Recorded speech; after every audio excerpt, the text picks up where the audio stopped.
which may, for reasons to be recorded in writing, be extended for 1 year. Therefore, the petitioner that filed the complaint fully knowing that 17A constitutes a bar to any inquiry or investigation, unless there was previous approval. In fact, a request was made to take at least the first step of the permission under 17A. The writ petition was filed on 24th October, and the complaint is based on non-registration. There is no challenge to 17A. Under the law, it's both on the date of filing the petition and even today. 17A continues to be on the statute book and constitutes a bar to any inquiry or investigation. The petitioner themselves in their complaint seek request, but when it comes to the relief, there was no relief claim. Even proceeding to the complaint, an FIR must be registered and purports to disclose cognizable offences, and the court must so direct. Will it not be a futile exercise having regard to 17A? In fact, the High Court judgment, which says constitutional court's powers are not impaired, doesn't seem to be correct in the light of this. And therefore, of the view that although otherwise petitioners so may have made out a case having regard to law, actually they are in the written. And more importantly, 17A in a review petition, petitioner cannot succeed. However, it is my view that the judgment sought to be reviewed would not stand in the way of the first respondent from taking action on the complaint in accordance with law, subject to the respondent obtaining under 17A of the Act. Now, the offences, my lord, here, your lordship, recall that I had shown page 23, relate to 2016.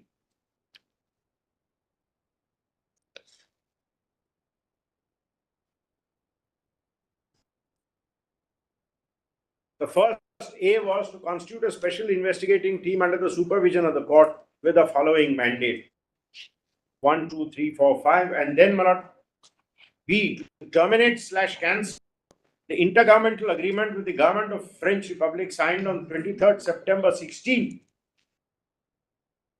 for the purchase of 36 other Rafale fighter jets, and to give direction to the respondent to lodge an FIR and report the progress of investigation, and to restore the earlier deal for the purchase of 126 Rafale fighters, which was cancelled on June 15 by the government of India, to Bard, Dassault, Reliance Aerospace, etc., etc. So these were all events of 2016.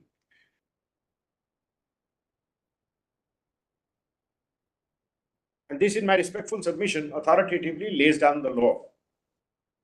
Now,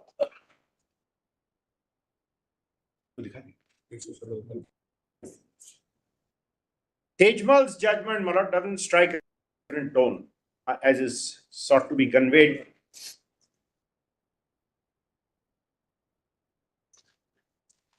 It's in this very paper book, page 55, page 56.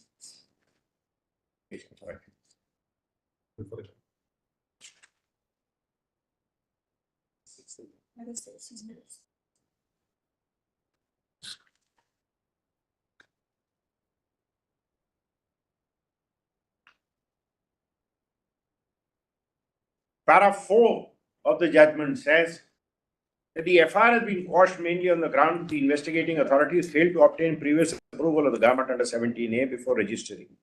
Then 17A is set out. Then please see para 6. So that argument was on a wrong factual premise. In this case, FIR was filed on 1st January 2018 before the provision came into force. Main question involved in the appeals is whether 17A would apply to an investigation which commenced before 17A was enacted or enforced. But this, in my respectful submission, that would make it really retrospective. If it stops an ongoing investigation in its tracks. It's a cardinal principle of construction. Every statute is prospective unless it is expressly by necessary implication made to have retrospective effect. My lord, this proposition, in fact, it appears that counsel argued that this is the correct position. The other line of cases was not shown to the case court. There is a presumption against retrospective provision should ordinarily be made to make a statute retrospective. Presumption may also be rebutted as held in Akram Ansari, which has been referred to and relied upon in the judgment in K.R. Ramesh. The device of a legal fiction can be used to introduce retrospective. Generally, it is considered that every statute dealing with substantive rights is prima facie prospective, unless it expressly or by necessary implication is made retrospective. But this statute doesn't deal with any rights. The police doesn't have a right to investigate. It has a duty to investigate. It's not the right of a police officer. Then, my lord, please see para 11. Although on the facts of this case, and my lord, that's why your lordship saw in my written note, I have taken that point. If you say that an ongoing investigation commenced prior is stopped in the tracks, then you are making it retrospective. I would, my lord, in my respectful submission, I would. Alpha, you are now approaching. In my read, 70-day applies at initiation. You cannot start something today. If you have validly started something before the section came to play, then the section doesn't stop. Now, in this case, they said, yes, FIR may be registered, but now that the section has come, stop the investigation. Your lordship said no. In that context, in para 11, But that Chevre judgment, what was the ratio? That yes, please see Chevre once again, Malad. So that's a very important, and I'll show a lot of passage from GP Singh. He puts it very well. We can now, my lord, cite GP Singh's book. Yes, I think He's no more. that was given up, leaving out her for a long The time. theory of that practice was, if you are alive, you may change your commentary.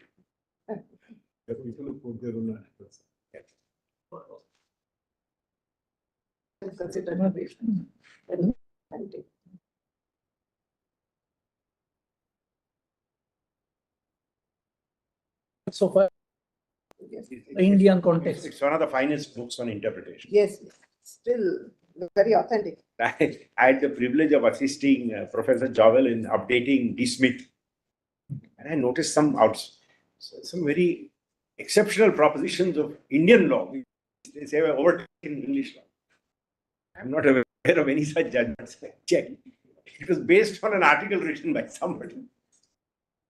They had picked it up. I said, please delete all this.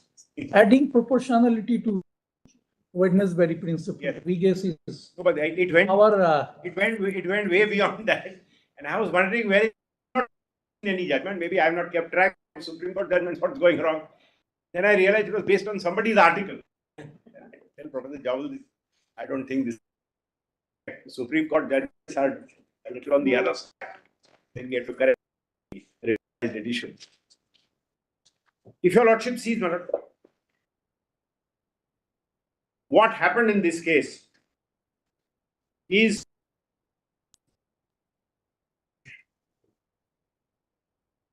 no, you just come to para 4, the last sentence. yes. The question is, In other words, after citing colonial sugar, in other words, a change in the law of procedure operates retrospectively. And unlike the law relating to West only procedure, the amending act contains provisions with regard to the procedure to be applied.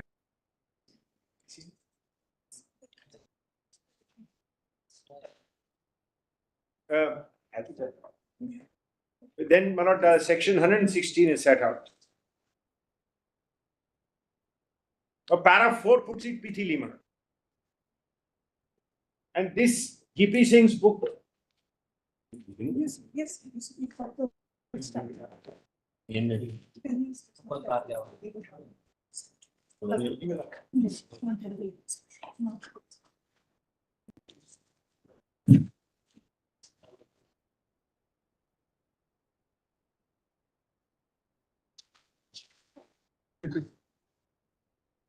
Page 528.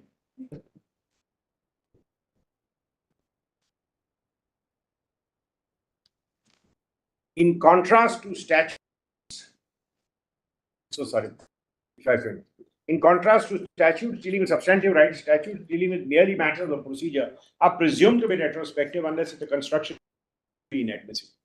As stated by Lord Denning, the rule of Act of Parliament is not to be given retrospective effect. It applies only to statutes that affect vested rights. It does not apply to statutes that only alter the form of procedure or the admissibility of evidence or the effect which the courts give to evidence. If the new act affects matters of procedure only, then prima facie, it applies to all actions pending as well as future. but your argument is It was a prospective act. It is prospect. There's no need to refer to. No, come on, what? Offense is that procedure of investigation. So if you want an investigation today, I mean, today means after June 18 Yes, or July 18, it's not offense specific, but investigation. investigation. That is your argument. That's my submission. So in that, it is not this is the meaning of retrospective. Here also, it's not that if a procedure, if the CRPC is amended, an ongoing past judgment is to be set aside or a conviction goes.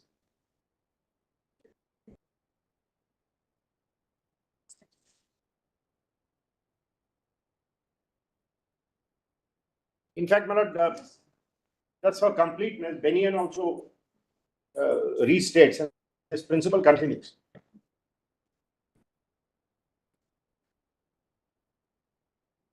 That principle we accept. Yes, that's for completeness. No need of. But this is a giving that.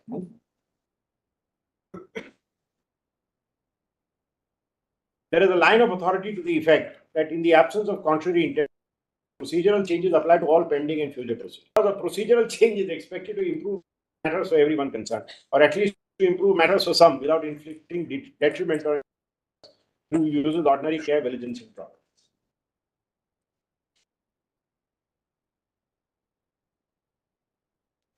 Doesn't carry it further, Manoj. It's just for complete. This proposition in para 11.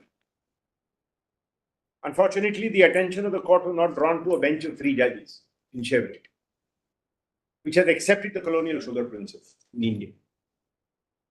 But not on the facts of that case, actually it is retrospective. Because if you invalidate an FIR already registered, then the section will be given retrospective effect. So in the context of the facts of that case, this proposition is now, my lord, if I may deal quickly with the judgments on both sides.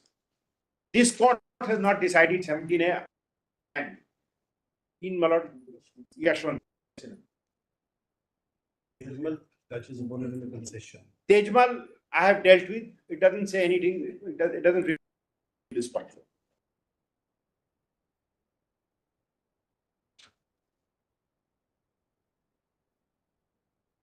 And Yashwant Sinha is a concurring judgment in a bench of 3.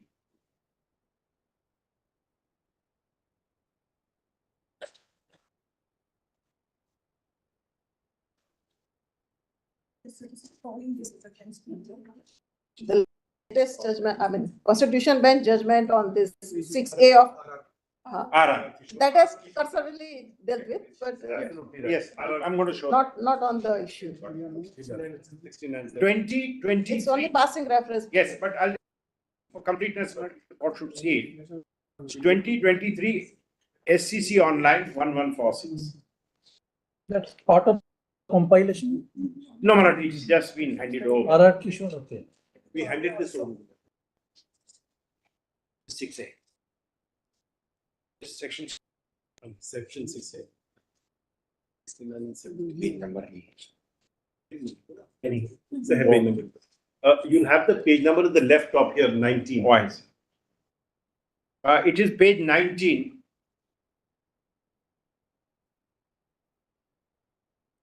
And in fact,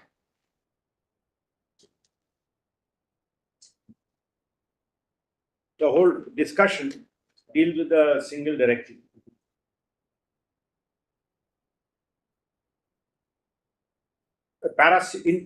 Your Lordship, just see very quickly, Manoj, page 16, there are 2 questions. Having considered the submission that following questions, whether 6A is part of procedure or introduced in the conviction or sentence, whether 20 subarticle 1 will have any bearing. The declaration of 6A as unconstitutional and violating of 14 would have a retrospective effect or prospective. The 6A is set out.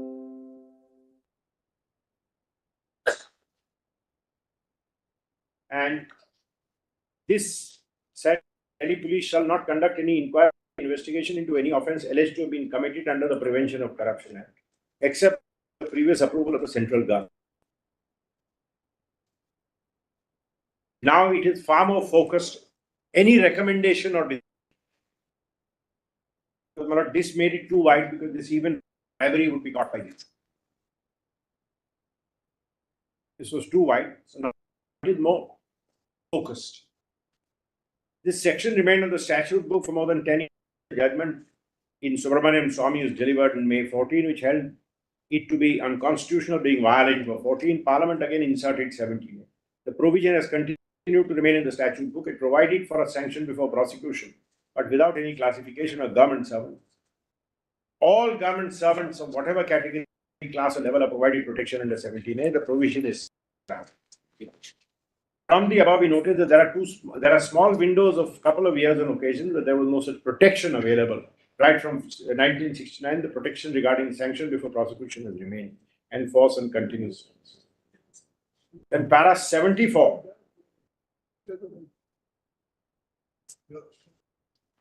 Where they call it purely procedural. Before proceeding, it would be appropriate to examine whether 6A provides protection to certain categories, would in any manner amount to conviction or sentence, would be purely procedural. Any conviction. It's a procedural safeguard only, which is enumerated in 6A with regard to making of an investigation or inquiry. 6A does not lay down any sentence, nor does it alter any existing. So there's nothing substantive in 6A. And therefore not in 17A. There is no attempt on the part of the respondent, Mr. Datta, to canvass 6A is not a part of procedural law, and that in any manner introduces a conviction or enhances any sentence. It is therefore 6A the part of procedure only in the form of protection to a senior government servant. It does not introduce any new offence, nor it enhances the punishment or sentence. And then, Manoj, that's said Article 20 has no role to play. So if this is correct, Manoj, 16A, 6A, it's precursor, and 17A is nothing but 6A in a more trimmed form is procedure. Material the same. Parameter. And Chevre is still the law. But the judgment is plainly wrong.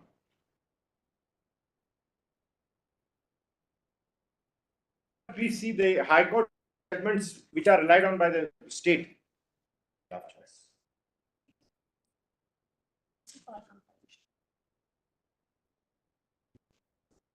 There is a Madras High Court judgment, a Kerala judgment, Andhra judgment. On which point? On this 17.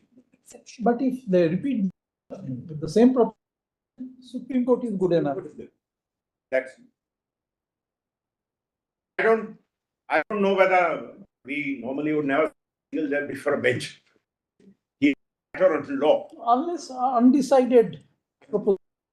I mean, if I was only arguing for grant of leave, I have to show a Rajasthan High Court in my favor and a Kerala High Court against me and say a Lordship decides.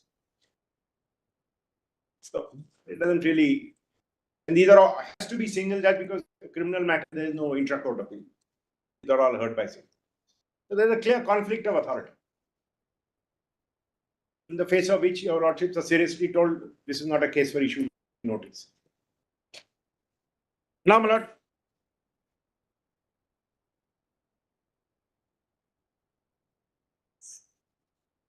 (482). Where do I go with this? If I don't think I'm not laboring this point, then why? Where do I go? If I'm right, what's the consequence? And my submission, the consequence is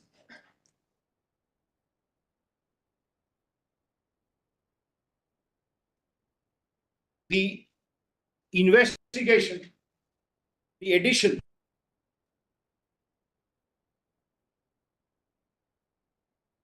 be preceded by the approval of the governor. And any investigation done, investigation has to be post 18. The moment before they started investigation, before even they started inquiring into the role of a public servant, they should have gone to the governor and taken assent under 17. So in this case is very clear. And my lord, the remand report says 2015 to 2019. For 2019, even the offense then that chain of events goes beyond 2018. I'm not putting it on that legal ground because it will not be correct legal principle. So where do we go with this? What about Buller's case? Buller.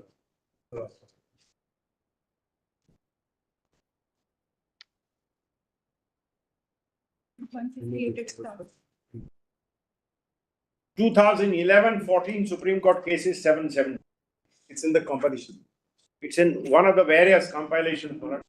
First compilation. Burden the thought here. I see. It's in the Yashwant Sinha compilation. 2000? It is 2011-14 Supreme Court cases. Okay, the 770. Davinder Singh Villa, yes. Item number 8 in this bundle. Page 158.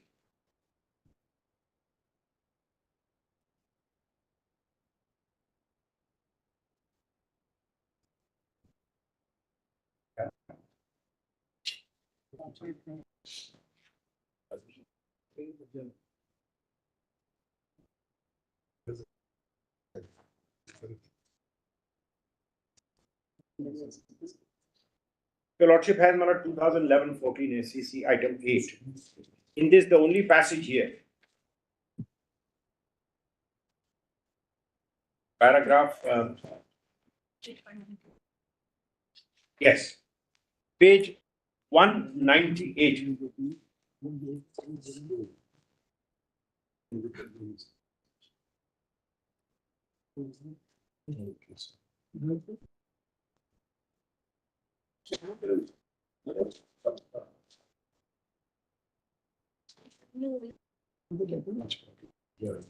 Yes.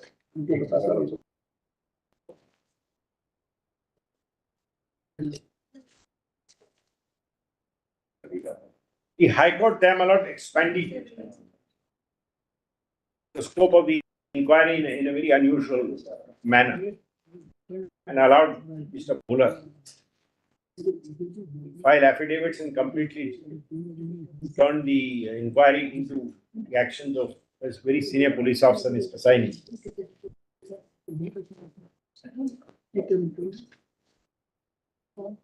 That was not criticized by your lordship in para 102.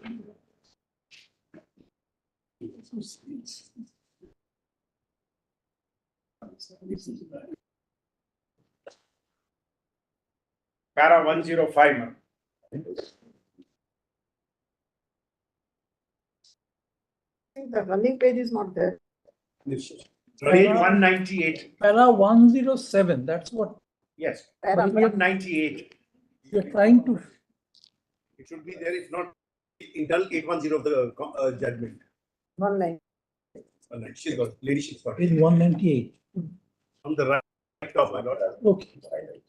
But here the High Court had directed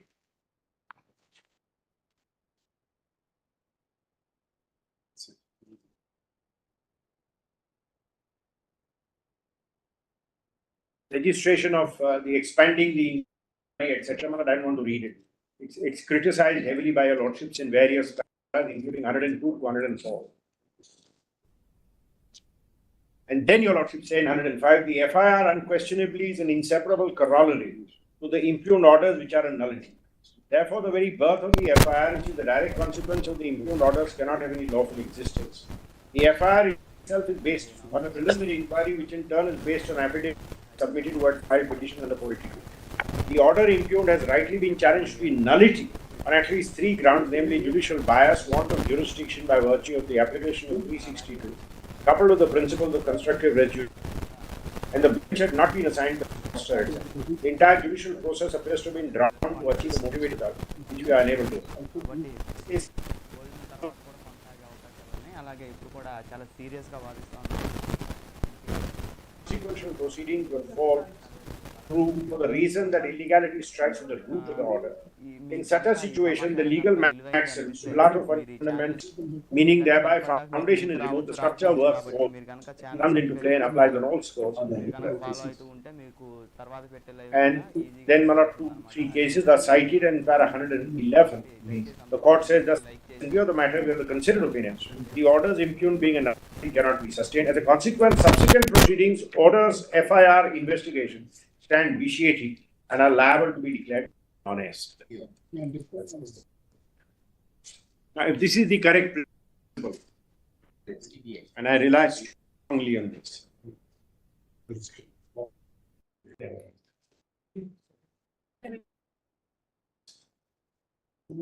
and my lord was pleased to observe yesterday, these are the jurisdictional facts. But there is a judgment of this court which explains what is the jurisdictional fact. We've given it, but I want to take time reading. In 2007, one SCC, 732, it was the income tax case. What is the jurisdictional fact? The facts necessary to trigger are given there. Now, my lord, coming to Number 5 and one last point which remains. The mixing up of allegations. What is the consequence? And there are 3 cases on that, but I just want to read one.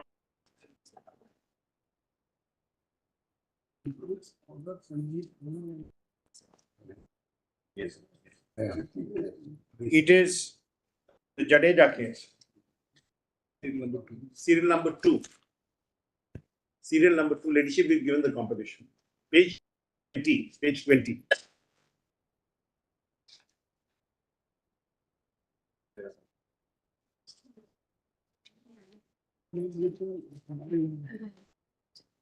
The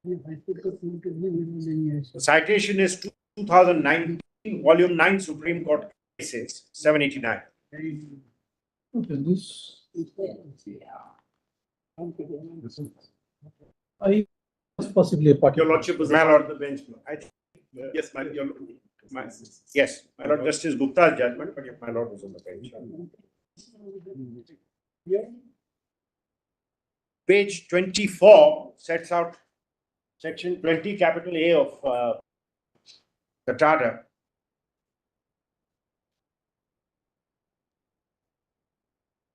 Notwithstanding anything contained in the code, no information about the commission of an offence under this act will be recorded by the police without the prior approval. No court shall take cognizance of any offence without previous sanction, etc., etc.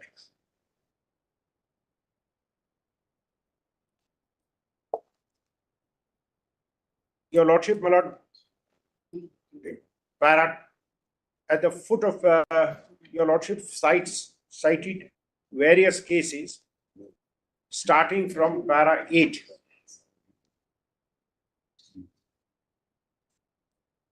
And para 12 onward, your lordship may see. In Hussain Ghadiali, yeah, in fact, the 3 lines about 12, yes, page 26. The court further held that non-compliance with 28. And so, page 26 of the compilation was printed page 795. Just below the extract, it says the court further held, that's item B. The court further held that non-compliance with 20A was not a curable defect and could not be cured in terms of 465 of the Code of the Criminal Procedure. Thereafter, Hussain Ghadiali, this court dealing with 20A of the Charter relied as follows. Said, on a careful reading of the above, leaves no manner of doubt that the provision starts on obstante clause and is couched in negative phraseology. It forbids recording of information about the commission of offences by the police without prior approval of the district of superintendent of police. Reference was made to the various judgments. It was held that the upshot of the above discussion, therefore, is the requirement of a mandatory statutory provision having been violated. The trial and conviction for offences must be held to have been vitiated in this account. It is therefore clear that if 20A is not complied with, then it vitiates the entire proceedings. On behalf of the respondent, it is urged that in terms of 154(1), FIR has to be lodged whenever information of the commission of an offence is received. That 20A of the Charter bars recording information, but does not specifically bar the registration of an FIR at the onset. Also urged that the district superintendent has to take a decision, and therefore some information has to be placed, and he can only decide whether the sanction should be granted. As far as the last submission is concerned, there can be no quorum. Obviously, information will have to be given to the district superintendent, but this information can be in the nature of a communication specifically addressed to the district superintendent and not in the nature of an information being recorded in a register or book meant for recording of information under 154. You may refer then, my lord, 154 is citing, and your lordship say, of course, the word FIR is not used, is now commonly used. Therefore, whatever information relating to the commission offence is given orally, then the officer in charge of the police bound to record that information in a book to be kept for such offences. in such form as the government may prescribe. What is prohibited under 20A is the recording of information. We can presume that the legislature, while introducing 20 capital A, was aware of the provision of 154. Therefore, the clear-cut intention or that no information of the commission of an offence under Tata would be recorded by the police under 154 without sanction. The reason why 20A was introduced by the Tata in 93 by amendment was because the provisions are very stringent. The legislature felt a senior police officer should look into the matter to ensure an offence is made out and then grant sanction. The bar under 20A applies to information under 154. This bar will not apply to a ruka or a communication sent by the police official to the district superintendent seeking his sanction. Otherwise, there would be no communication seeking sanction, which could not have been the purpose. Each case has to be decided on the facts. The police official, not being the district superintendent, may receive information of the commission of an offence and may reach the scene of crime. He may record the information on the spot, send a ruka to the police station, recording an FIR. There may be cases of serious offences like murder, rape offences, children from the POSCO Act, where delay is fatal.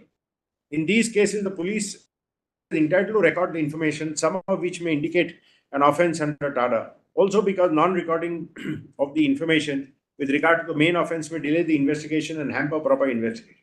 In such cases, while recording the information and recording the FIR, the offences falling under Tata, the police officials can approach the district superintendent for sanction under 20A. The investigation in serious cases of murder, rape, smuggling, narcotics, POSCO cannot be delayed only because Tata is involved. At the same time, where the information basically discloses an offence and the other offences is more in the nature of an ancillary offence, then the information cannot be recorded without complying with the provisions of 20A. We decided on the facts of each case. 1 minute. In the case in hand, the only information which constitutes an offence is the recovery of arms. Police officials must have known that the area is a notified area of Tata and therefore carrying arms in a notified area, it's offence under Tata. It is true that this may be an offence under the Arms Act, but also the basic material for constituting the offence both under the arms and Tata is identical. That is the recovery of prohibited arms in a notified area under Tata. The evidence to see the Where is the FI? no, this is the remand. Lordships are concerned with is page 95 Of the special of the special leave petition paperwork. Please give me just.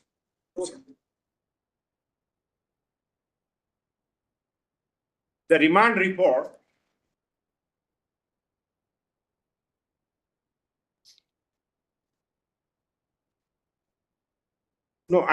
what your lordship should really see is page 158 on this. 149 it begins. At 158. Page 95 is the FIR. Yes. That one. Yes.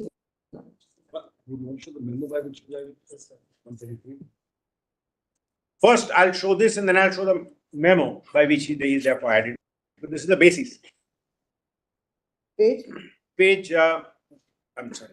This is page 158. Begins 149. 149 at page. The detailed report on the details of the investigations. I'm so sorry. Milani, not just votes. Yes. Yes. A detailed report on the details of the investigation submitted to the Joint Director Enforcement Directorate is enclosed. The unfolding of the conspiracy, then Chief Minister, happened in the following sequence. Then, to a conspiracy to misappropriate money from public exchequer, Naidu orchestrated the incorporation, bypassing the Council of Ministers, appointed handpicked people. Then a new department for skill, etc. I had read this yesterday. So these are all actions of the Chief Minister. 180 pesos. 180 pesos. 1 minute.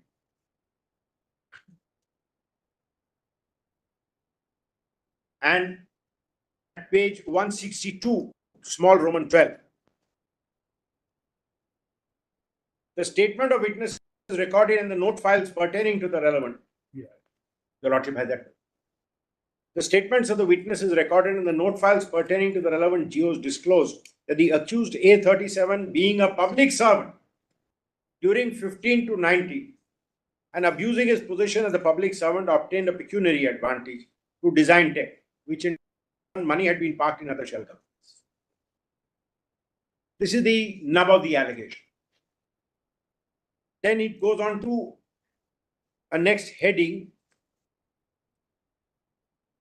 overtax of N. Chandrababu Naidu, the then CM, along with references to documents. And then Malad purports to catalogue the Overts Act. And at page 165, the last paragraph, I think it's marked as F. N. Chandrababu Naidu, with criminal intention to create green channel to avoid intervention, supervision of principal secretary, that the APSSDC was brought under so and so and got direct access of file movement from the project from A. Chandrababu. This was done on June 15, 4 days after the execution of the MOU. So and so. Then he gives a flow chart, etc., etc.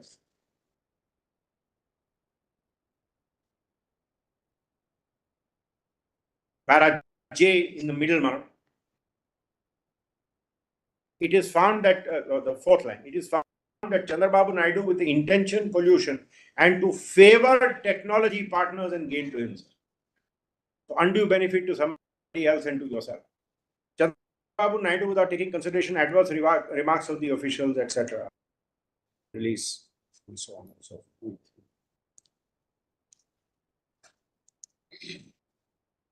Then Malad, I had L about the May 18. In fact, that put against him. Now, of course, they want to do a somersault. That is also put against him, saying he got the complaint in 2018, he did nothing.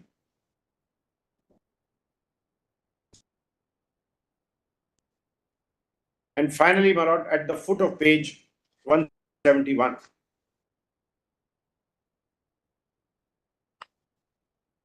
In fact, if I may read from the middle of paragraph O, the accused Babu Naidu, while holding office as public servant. Yes. Yesterday you had read also. No. Yes. I was just going through. And finally, the sections which are applied. Therefore, at page 180, investigation reveals that a prima facie established for offences under 120B, 418, 420, 465, 468, 471. This is the usual manner where monies from the government are taken out. Read with 3437 and section 12 and 13.2 read with 13.1C and D of the Prevention of Corruption Act against Chandrababu. In this regard, accused adding memo was filed before the court before taking further action. That memo is at 133. Malad, I have read it yesterday. So this is Malad, what it is. The number that without, if you can't really take out the PC Act from the allegations, pay him.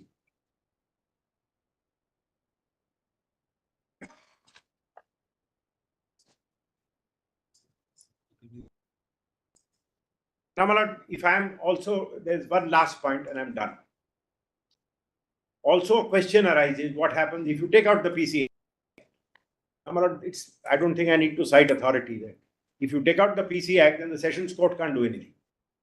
Because your lordships have made it very clear that otherwise a Sessions judge has no power to grant a remand. The remand has to be granted by a magistrate. So it's not just as simple as saying, "Oh, take this out and the order will stand," because then you're in a wrong court, as it which is. PC Act comes only because the special court comes only because PC Act is applied. So what really your lordship is dealing with, if the submission is please take that out, then this order must go anyway. Then they'll have to go back to a magistrate and say, please ignore PC Act. We're going to get permission under 17.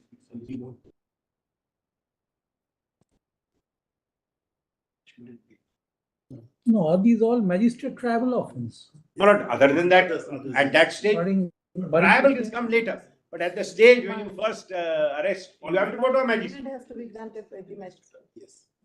Then it will be. Yeah.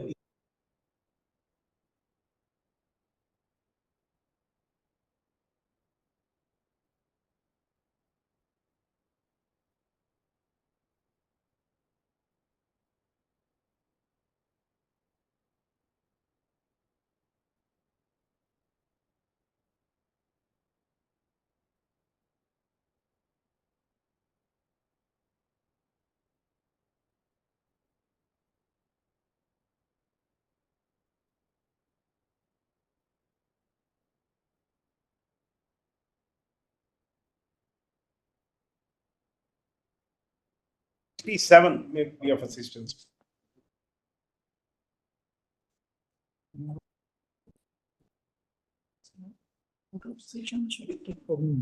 It is only post cognizance that you go to sessions, even if the trial is on sessions. And in this case, because it's a special court.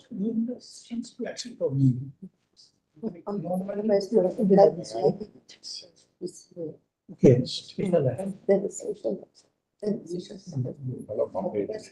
Magistrate. Arshad.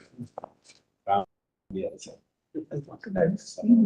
has to be taken to the magistrate. And then the magistrate will see whether to make and remand or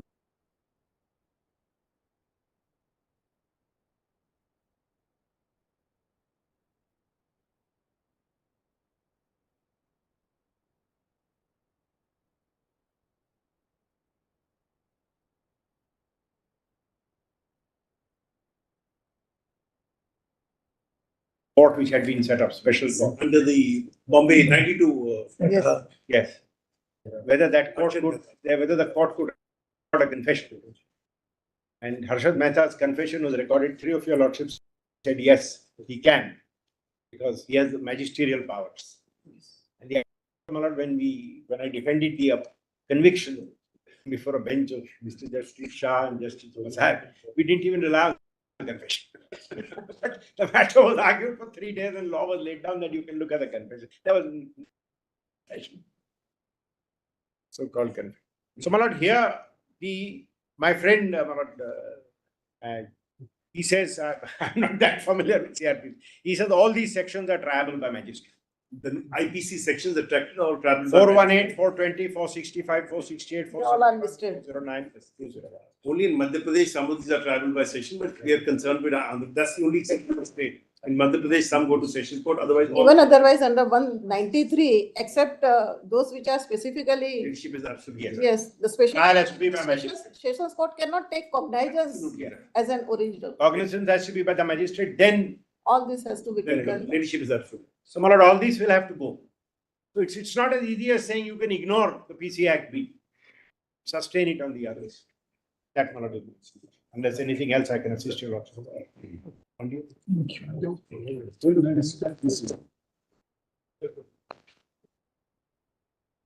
Wait, please.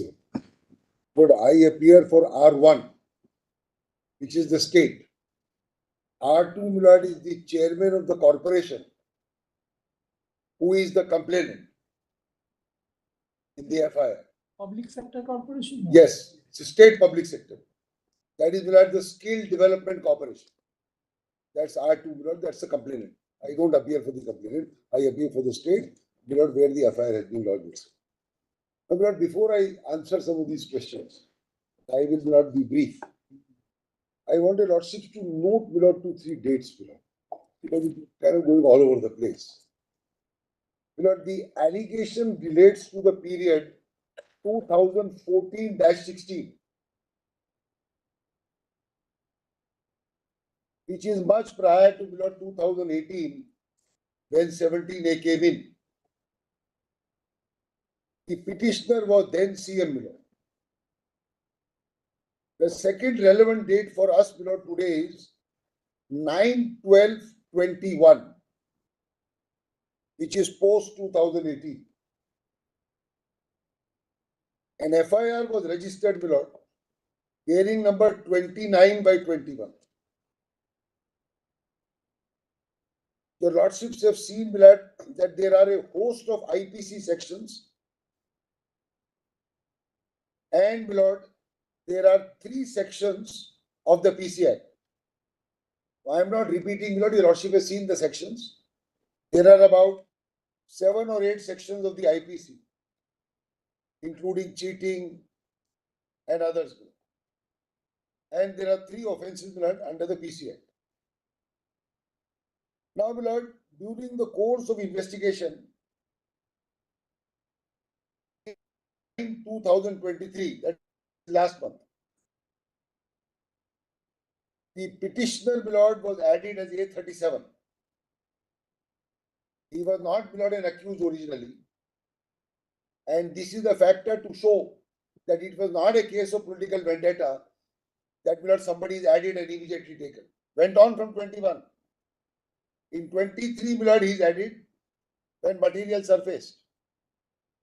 8, 9, 23 he is added.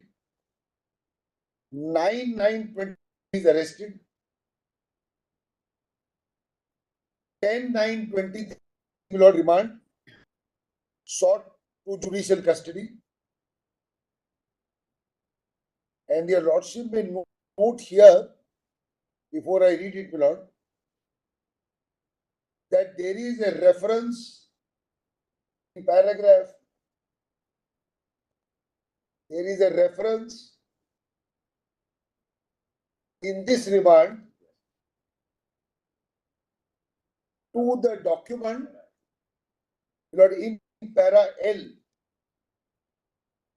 There is, Milord, a reference to the document of 518, which is, Milord, the complaint from the GST, complaint of the GST Pune, which, Milord, formed the basis of 5th June 18. You lordship has seen that document of 5th June 18. So there is, Milord, I'm going to read that, but please note that there is a reference in the remand at ground L to 14th May 18, which is the precursor. And on this document, Milord, which was received from the GST office Pune, sent to anti-corruption branch, Milord, of the state, and on this document, inquiry was ordered. So, Milord, there is a reference. I'll just leave it at that and then finish, Milord. One more date. After the remand, Milord, on 10/9. After this inquiry was ordered. Yes. What happened? So, Milord, when the next so, inquiry started. so this was, Milord, I'll show that yours. That was May, and then there is June. The lordships have been told 5th June, 5th June, 5th June. This was the precursor of 5th June. Ultimately, Milord, that inquiry did not, Milord, go to its logical conclusion. But it had commenced and continued.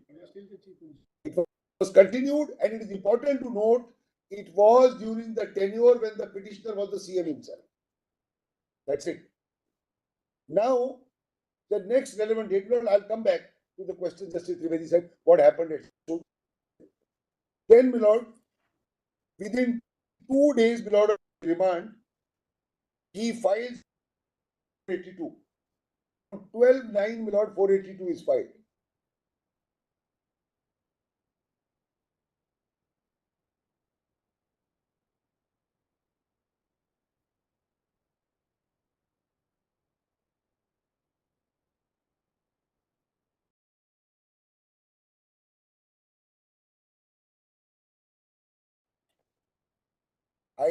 Idea is to scuttle it in 2 days. So it starts, Milord, on 12/9. On 13/9, notice is issued. Milord, counter is filed on 19/9. Some parts of which I will show. It was heard on the same day, 19/9, Milord, the whole day. Petitioners were heard. Milord, several counsel argued. On our side, also several counsel argued. Whether it was right or wrong, Milord, that's how it went on. And it was all on, Milord, we were all on VC. My friend was there personally, and so was Luthra. Yes. So these two gentlemen were there, Milord, rest were on VC. Anyway, so it was argued. After, Milord, I had argued, whatever, it's not very relevant, but just to tell you, Lordship. The Additional Advocate General also argued, and his submissions are also recorded. And during the course of his submissions, he handed over, Milord, a memo to the court In the southern states, at least, they call it a memo. A memo was handed over containing 3-4 documents, which included, my lord, 14th May and 5th June of 2018. He handed it over. If I may, there's a 1 minute, please don't. handed over. I'm sorry, please. This is not fair. He handed over a memo containing these documents and he made submissions thereon. He made submissions thereon, and after him was the rejoinder of the other side. So the documents were handed over to the learned judge, submissions were made, and this was in the presence of the petitioners who gave a rejoinder after the AAG. But be that as it may, my lord. It was reserved on 19th. On 20th, my lord, the same memo which was handed over to the court was formally filed in the registry because the judgment had been reserved. So the memo was twice over. Once in court, my lord, and not knowing whether it may remain in court, it may get lost in the bundles, or he filed it, my lord, in the registry also. That is the sequence, my lord, of this memo. Whether this should have been done, shouldn't be done, the practice which has gone on. Original practice was that you better file everything in the registry. You can't give it like this, etc. But, my lord, that's really what happened. Now, they also filed, my lord, on the date of hearing, a bundle of 400 pages in the court before the judge. We also filed a counter, my lord, on that day, etc. All that, my lord, went on, but there was anxiety on the other side. So it was heard on day one. Otherwise, my lord, with all these. Mr. Salve's grievance is not that they were not heard on this. No, I'm saying, my lord. And therefore, at the outset, we said. That's okay. And he said, there's no point in. So I am saying, my lord, they filed documents, huge bundle on that day. He filed this document and the AG argued on the documents. They also argued in their documents. That's how it went on. Nobody made a grievance on that day. Why are you give us time? It just went on that way. Or have I made it yesterday? That's fair enough. That's how it went on. I'm only giving a factual thing. And because at the AG, the additional advocate general relied on it, the learned judge, my lord, has relied on it. Right or wrong, he has relied on it at 2-3 places, which I want to show, and then I go back to my facts. Kindly turn to the judgment and the appeal. Kindly first turn to page 21. And there is a copious reference. It's not, my lord, a one-line reference. Page 21 at the foot, my lord. When we are talking about, my lord, events which were prior to 2018, 21 para 9. On the other hand, the AG, Reddy, submits that with regard to allegations of corruption against the officials of this corporation, the DGACB, vide a memorandum dated 5th of June, directed to consider irregular inquiry. Please come on stage. That letter petition, my lord, is 14th May 2018. Your lordship, out on the side, I'll show that, your lord. Is 14th May, which came from Pune, and submit a regular inquiry report by referring to a letter of CBI dated so and so. So, my lord, that fellow wrote to the CBI also. It came to us also, and CBI sent it to us. That's why these 2-3 dates.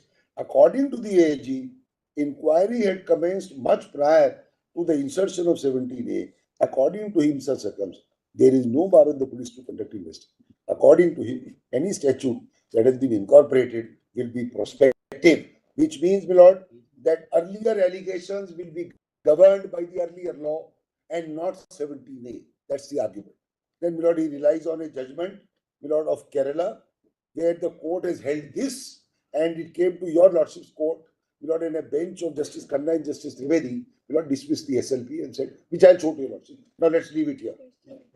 Now, my lord, your lordship may see on this question at page 30. Yeah, 33. Yes. 33. My lord, last 6-7 lines. I'm only on this part, I'm not reading anything else. It is pertinent to mention, my lords have it. In fact, my lord, if your lordship sees para 16, I will read from 4 lines from the top of that 60. There is no duty cast upon the authorities to obtain sanction to prosecute an employee not in service for prosecution of the offences also, which were committed before coming into force of 2018. It is pertinent to mention that in case in hand, a regular inquiry was ordered, kindly mark this note, on 5th of June with regard to allegations of corruption against the officials also by the DG, by referring to a letter of CBI number so and so, dated so and so, which is much prior to the insertion. So it started with CBI. So one letter is of 17, my lord, and 2 letters are of May, June 2018. So 3 letters, my lord, which are there, which show that this has started. Somebody said this is the allegation, start, so it started. So 17 and 2 letters of 18. That, my lord, is the discussion by the learned judge. Then your lordship sees para 17, page 35, para 17. So the judge, my lord, says, viewed from any angle, 17A will not be applicable in cases which occurred before so and so. 17A will be attracted so and so. The special judge will have season by both. That is clear. That's section 14. Lordship says I can read it. And this is very quickly, Lord. Yes. Next question will be, assuming PCI goes out, then what happens? I'm not saying it should go, but I'm telling you if it is not assumed. First question, if there is an amalgam without of PC and IPC, what happens? Answer is in 4.3. Your 4.3 will tell you also cases tribal by special judge and it starts with non-obstante clause. This is clause 3. 4.1 is non-obstante. And 3. When trying any case, a special judge may also try an offence other than offence under 3, with which the accused may under the CPC be charged in the same crime. So he has the power to do for both. The idea you can't have 2 trials for the same bundle of facts resulting in different offences. So you give the power not to one. But another similar provision. Mr. Gandhi, what they are trying to say is that if PC Act goes, 17A. Then what happens? uh, I'll answer it. So Second question. then 4.3 also would not be applicable. No, but the law is, yes, you're right, is the argument. This court has held not once but several times. And if PCI goes beyond an amalgam of this and this, the special judge is still retain jurisdiction to try all non-PCI. It is settled. It's nothing new. Because see what happened, you go back and forth. Therefore, my lord, 4.3 was amalgam in the beginning, and once the amalgam is made, it will go only on that track. And the case is dropped, or that is dropped, the jurisdiction, the special court will remain. I should do lots of judgment straight away. There are other public servants also. There are all kinds of things. If you keep doing this, then what happens? It's not only one person. Will you spend a trial for 10 days? Therefore, what the law is, with respect I submit, that if PCI goes, then non-PC will also be tried by the special court to settle law. Because otherwise, it will create havoc. If you have several people, it goes for one, doesn't go for one, what will happen? So there are 10 officers. There is not 17A for one, there is none for others, something. It will keep moving this way. So it cannot. So the question would be section 17A would be offense specific or person specific. So 17A, Lord, I will answer it. Lord.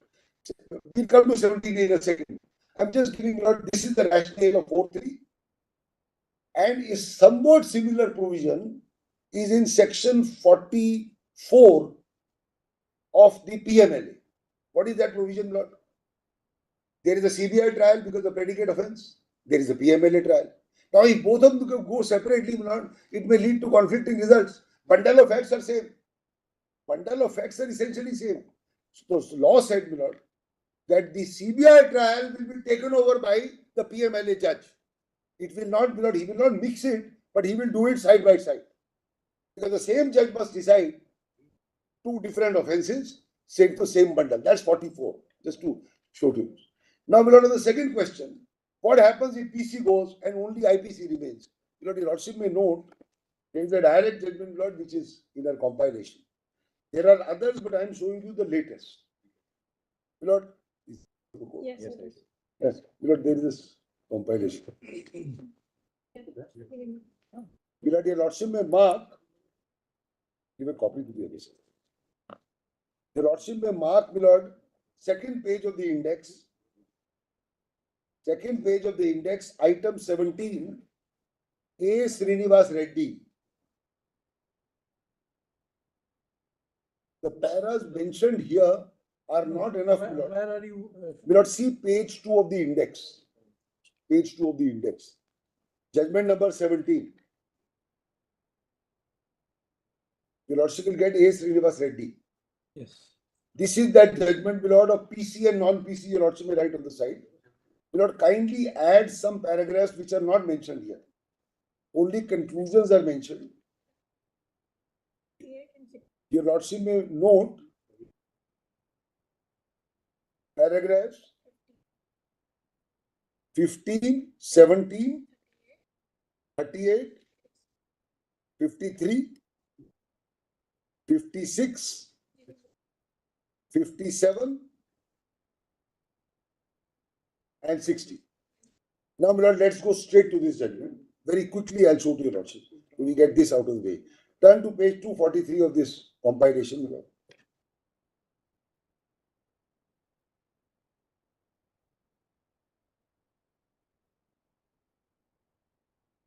Turn straight to para 15, my lord, at 245.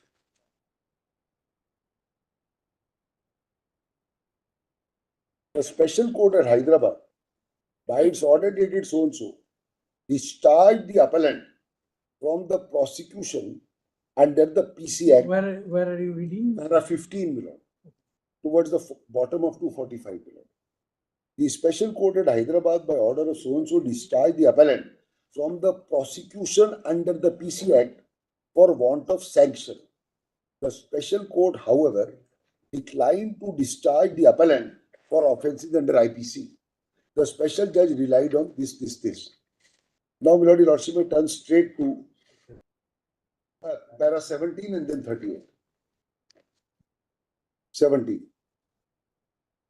Feeling aggrieved with the aforesaid, the appellant went to the High Court by filing a petition with a prayer that he should be discharged from the entire prosecution, or put it in other words, he should be also discharged for offences under IPC, as there is no sanction accorded by sanctioning authority under 197. Your lordship may turn to 38. Question number 2, Roman at the foot. Is it permissible for the special court to proceed against the appellant? Page 252, bottom middle. That's a question. Is it permissible for the special court to proceed against the appellant for offences under IPC, despite the fact that sanction under 19 of the PC Act to prosecute is not on record and declined? This is a case of 19, my lord. So 19 is a blanket, my lord. 19 is a blanket, my lord, provision that if you don't have sanction, you can't proceed. 17 is milder that way, my lord. 19 is not absolutely blanket. Lordship desired, the lordship could see 19. Yes, 19 is blanket. You cannot prosecute a public servant unless you have sanction. It doesn't talk about, you know, relatable to public office, this and that. So 19 was not there. The argument was that if 19 is not there, how are you proceeding with the special court? Now, the lordship finds, turn to 53. That's the submission starting on question number 2. Argued by counsel that the sanction of 19 has not been granted. Appellant cannot be prosecuted for offences under IPC alone and he should be discharged. Turn to 56 below. Offence 56 below, para 56.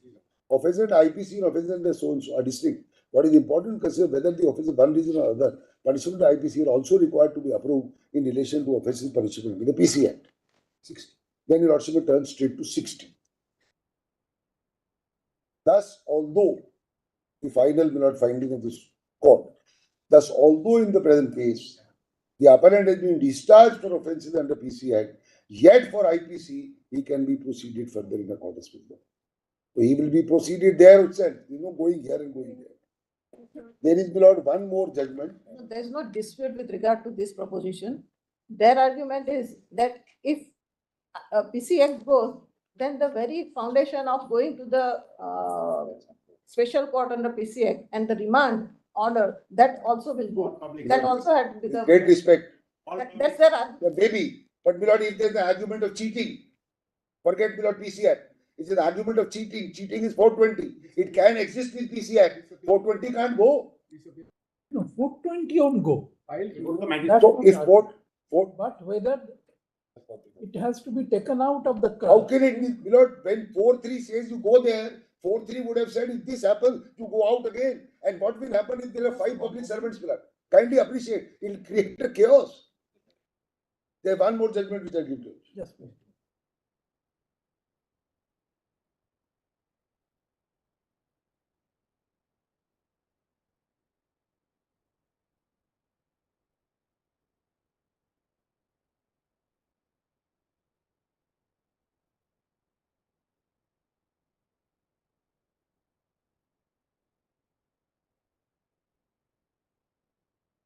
The PCI goes. I'm only placing the law. In my submission, PCI can't go. This is only Lord as a submission. That's very important. I'm not conceding that PCI goes. I'm saying even if that conclusion is reached, Lord. We are just registering your argument in the light of. Correct. So my argument is, Lord, PCI does not go in the facts of this case. The idea is to scuttle it within 5 days. It doesn't go, but I'm only going to the extreme that if it goes, then what happens? That's what I'm answering. There's one more direct judgment on this, Lord. You also may know. Give copies. This is Lord Vivek Gupta's case. See Lord Para 1. Para 1. Just 1 minute. Yes. Lord, you also may add it, Lord, in this index. It is not in that index. No, add the. Yeah, by Lord.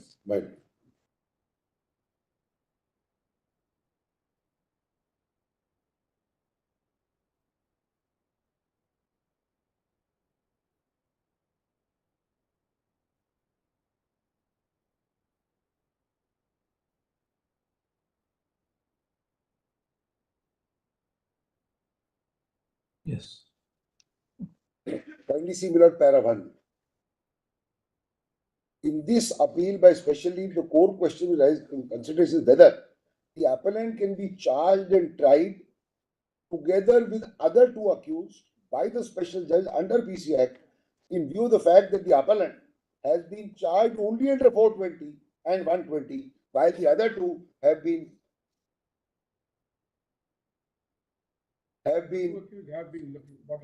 Additionally charged. Have been Last. additionally charged. మీరు Or the లేకపోతే offense agreed to, etc. I missed that line.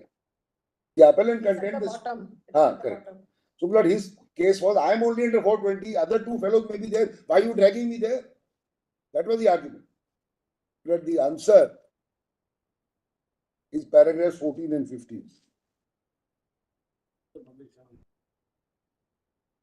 The only narrow question which remains to be answered is whether any other person who is charged with the same offence with which the co-accused is charged, but which is not the offence of 3, can be tried with the co-accused. We are of the view that because of 4.3 authorizes a special judge to try, etc., then Lord 4.3 is mentioned, section 230, 223 is mentioned, and Lord last line of that para, applying section 3 and 4 and 220, 223 must be held that the appellant co-accused may be tried by the special judge in the same trial. This is because the co-accused of co-accused appellant have also been charged with offences specified in section 3 must be tried special judge who in view of 4.3 read with 220 may also try them of the charge under book. All the 3 accused including the appellant have been charged under 120, 420. The special judge jurisdiction will try the co-accused under 420, then Lord, obviously this fellow will also be tried. So there is no doubt now that Lord, persons charged purely with Lord non-PC will also be tried. And that other judgment is on the proposition that if Lord one fails, he will still retain or it will be Lord a ping pong. He cannot be Lord. That's not the object of the law. But this is not to say Lord that I am conceding PCI. I am showing the legal position. Now we go Lord straight to the question. Now in this case, there are 36 other accused. He is A37. My lords will know. There are several accused who are public servants. So, my lord, for some the allegation may be prior, for some the allegation may be later. All this will remain in a jumble if, my lord, this back and forth has to be done. So it cannot be done. They all are public servants? So, lot of them, not all, my lord, lot of them. Lot of them. A single 17A sanction. But no- Now, my lord, now, my lord, I will just address your lordship briefly on 17A. My lord, kindly have, my lord, 17A for a second. And please note, my lord, before I read, this act was, my lord, amended wholesale in the year 2018. My lords will note that, my lord, your lordships are aware. Section 8, 9, 10, 11, 13, everything is amended. And for example, my lord, not necessary to read it, but for example, if your lordship will see, my lord,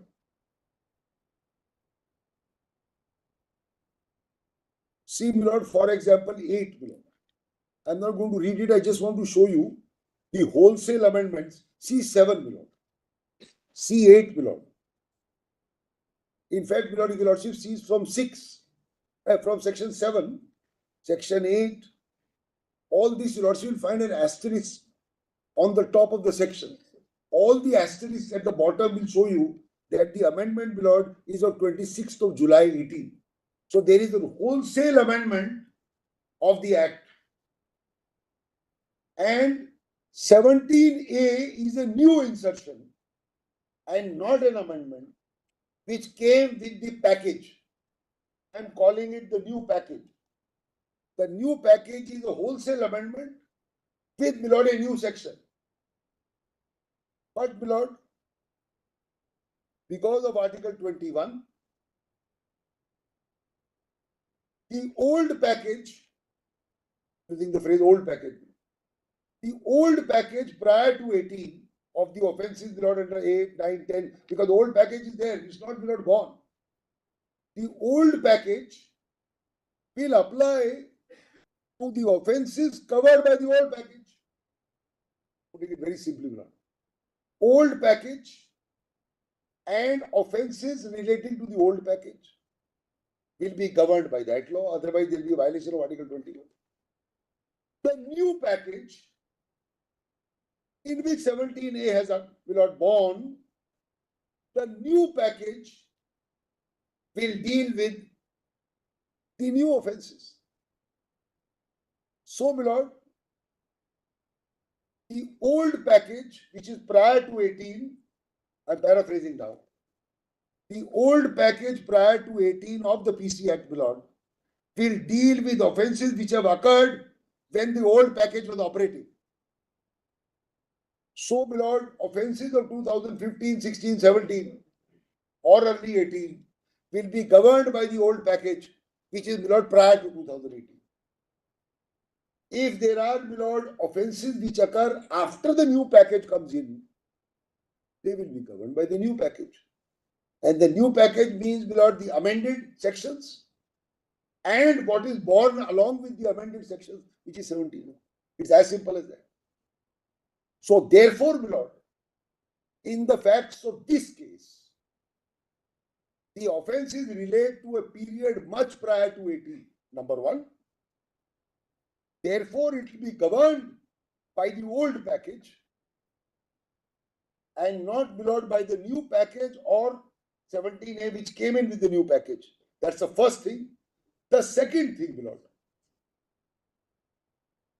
if your lordship now sees, my lord, 17A, and, my lord, on this question, whether offences prior to 17A or of the old package and will not be governed by 17A is also no longer res integra. I will show you judgments, my lord. Section 13 also was amended. Everything is amended, my lord. Wholesale amendment. He is charged under the old section. Let's be very clear, my lord. He can't be charged under the new section because the law is when you commit an offence, on that day the law prevailing. Have you specified anywhere? Sorry. Have you specified anywhere that they have been charged under the old offence? Yes, yes. There's no dispute on that, but please take it. For example, my lord. Yes. Suppose he is charged with substantive offences Sorry? Yes. on the date of the occurrence. Yes. The law applicable on the date of occurrence is the law which is applicable. Yes, but subsequently a law comes Is it please? Not here. by which a greater degree of protection in prosecution Yeah. is afforded to an accused. Will not apply. Answer will be that it won't apply.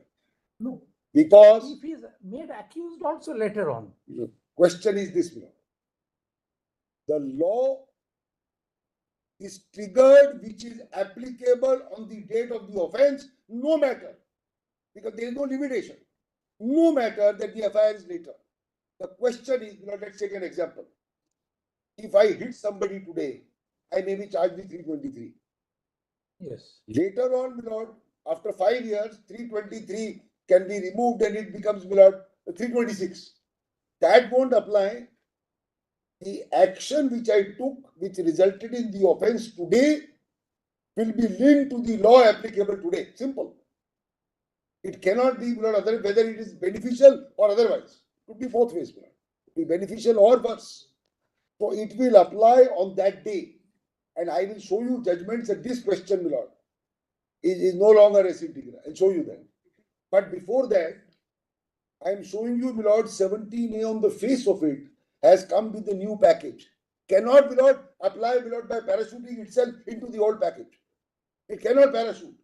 It has been born of a new package. Unless the law clearly said that we will still apply 17A, notwithstanding that then offense may be early. The law can clarify. I am not saying, Milord, Parliament doesn't have power. It may do it. But it cannot. It has not done so. Now see, Milord, the second question which arises in 17. I'll show you this. But please take it, Milord. He is charged in the pre-2018 offences. Please charge. Please note that. FIR says so. There is no dispute on that. And your Lordship may take it, Milord, in this wholesale amendment, some subclauses of 13 have been omitted. In 2018. That does not mean, Milord, that a person who's charged with those omitted sections in 2016 will walk away free. The omission is today. Let us say omission is today, Milord, and you commit an offense yesterday. You will be tried there, unless the omission says not only omitted today or repealed today, but all pending will also go. Milord, Parliament can do all that. But that is not, Milord, the normal proposition or normal position. Then that mollifying effect principle. That's right. That's right, Milord. Can always be done.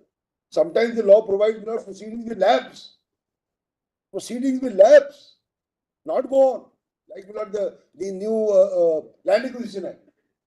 Proceedings will lapse under the old act if possession is not taken, etc., etc. Now, Milord, see some other questions which will arise in 17A, which I submit cannot be answered, Milord, by a court under 482. Kindly turn to that.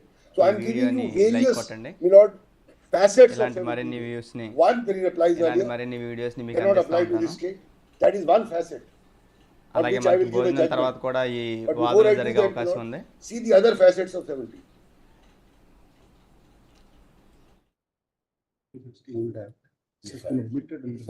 Correct. Milord, is very important before I go further. Milord, he is charged under 13(1)(c) and D. They have been omitted. My lord, kindly note that. He is charged under 13(1)(c) and D, which have been omitted. Not his case, Milord, that the prosecution fails on this ground. Now kindly turn, Milord, to 17A. One facet is what I have indicated to your Lordship, Milord, how it will apply, cannot apply to the old chapter. Now see further, Milord. The second thing which I am now proposing, Milord, my submission is that this fact cannot be decided in 482, and that is this. No police officer shall conduct any inquiry or investigation into any offense alleged to have been committed by a public servant. He was a public servant, where the alleged offense is relatable to any recommendation made or decision taken by the public servant in discharge of official functions. This part is incapable of being decided unless, Milord, it's an admitted position. Cannot be decided, Milord, in a 482. whether, my lord, it is relatable to a recommendation, firstly, whether it is relatable to a decision, secondly, whether it is relatable to discharge of official function, thirdly. None of these questions, my lord, is capable of being decided in 482 unless it's a case, my lord, of an admitted position. I am saying, my lord, that the decisions which he took, the actions which he took, have resulted, my lord, in immense corruption and loss to the state, and therefore are not relatable. The other side will argue that they are relatable. No doubt, my lord, that they are relatable. So, just as an example, my lord, I don't want to go further. It is settled law that this cannot be decided in 482. Now the importance is, what is the basic fact? At what stage it is required to be decided? Sorry? At what stage it is required to be decided? At the trial. We are very grateful for their query. It is answered by this. What is the sense of taking? So that's what I'm correct. Even inquiry. Correct, but it cannot because of the words of the section. What material would be there with the sanctioning authority when such sanction is granted under 17A? So my lord, under 17A, Inquiry is not permissible. no, preliminary inquiry is permissible. See, suppose you have preliminary inquiry. You may have a preliminary inquiry. The question is, my lord, No, these words. doubt on that because it's any inquiry or inquiry. Yes, There is nothing like preliminary inquiry or final. Inquiry is inquiry under CRP. that's right. That's right. That's right, my lord. Have a look at the words again. Have a look at the words. only gives I inquiry. My lord, CRPC uses only I wala inquiry. It doesn't use the word E. But anyway, my lord, have a look at this. No police officer shall conduct any inquiry or investigation into an offence alleged to have been committed by a public servant where the alleged offence is relatable to this without prior approval in the case of so and so.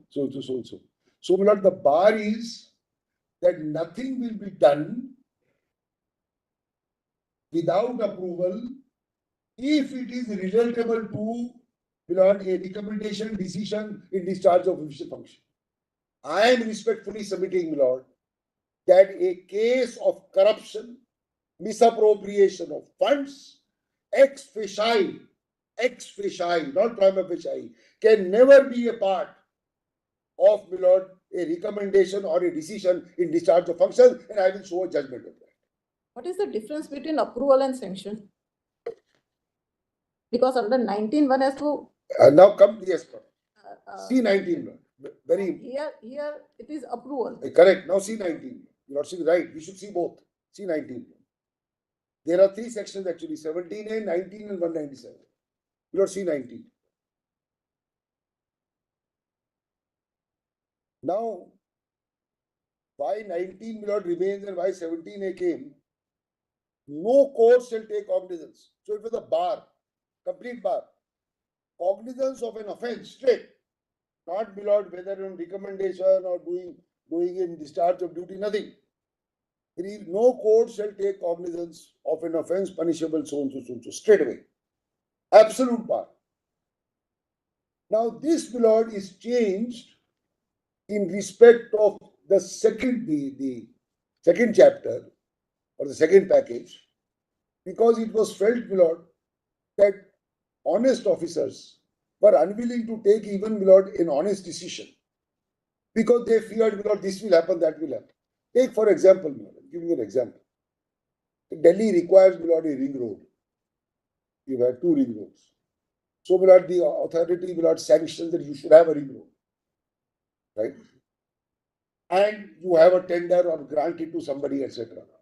If he does it, my lord, honestly, that you have a ring road, that's a decision he has taken in the interest of the public.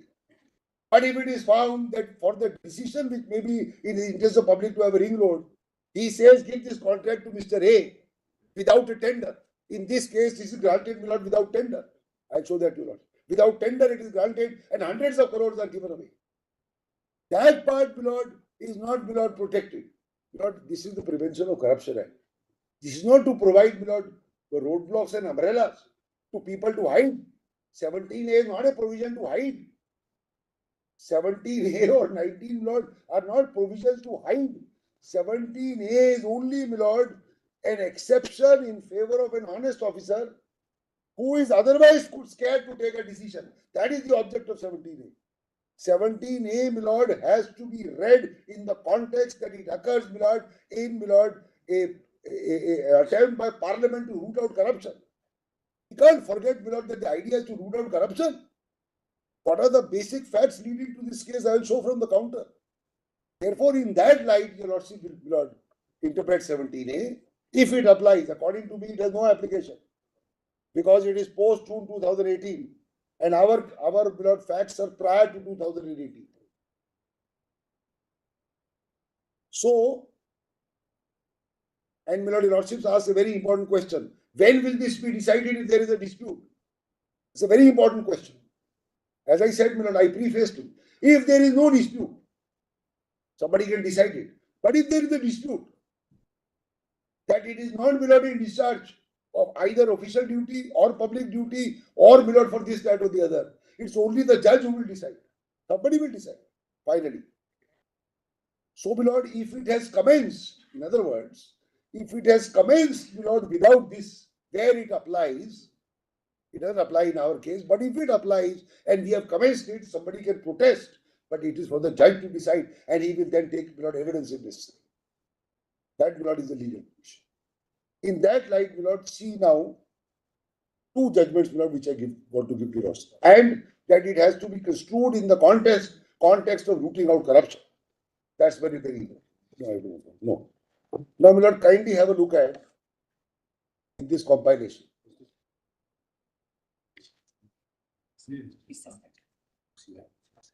Yeah. My lord, two judgments I wish to say, to show to your lordship. Kindly, my lord, turn to page 75 of the paper book, this judgment compilation. 2019 SCC 87.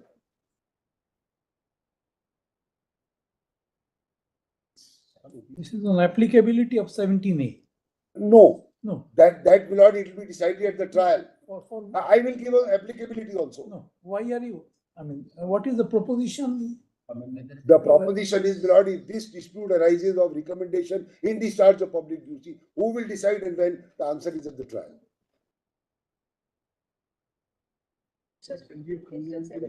Oh, sorry.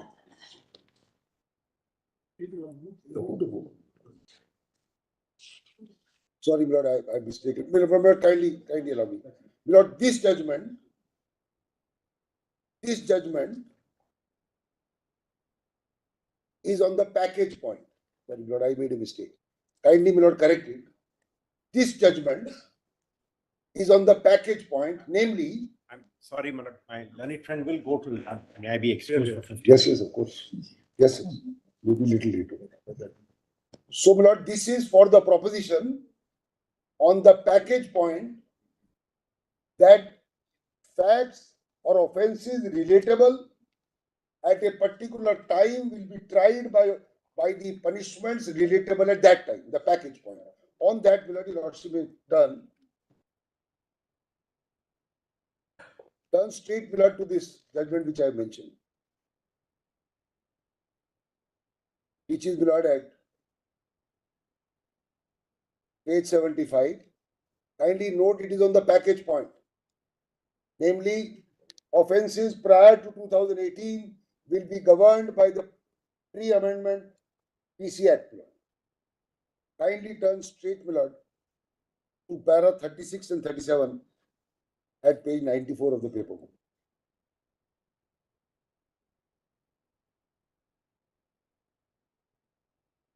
The High Court, my lords have it. Justice Trivedi has it, Lord. Para 36. The High Court has rightly held that no ground is made out for quashing of proceeding for the reason that the investigating agent instantly waited till the retirement of the officer.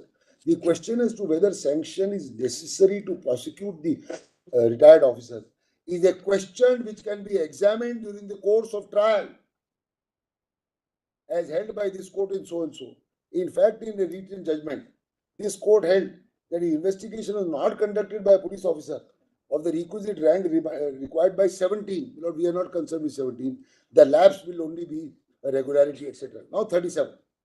Mr. Guru. My lords have it? Lord? Yes. Para 37. Mr. Guru KK further refers to a single bench of the High Court to contend that the amended provisions, as amended, direct question, will be applicable as the amending act came into force before the filing of the charge sheet. Direct question, bro. Namely, that the amending act will be applicable before the filing of charge sheet, which means that the offences are prior to 18, but charge sheet will be after 18. So he said apply 18. Direct question, but very important. In the aforesaid case, the trial court, we do not find any merit in the argument. In the aforesaid case, the trial court applied the amended provisions which came into force and acquitted. The High Court found that the order of the trial court to apply the amended provisions not justified and remanded the matter back, observing that the offences were committed prior to the amendment being carried out. In the present case, FIR was registered in 11, much before the act was amended. Whether any offence was committed or not has to be examined in light of provisions as it existed prior to the amendment carried out. The only difference is that in this case, FIR itself was old.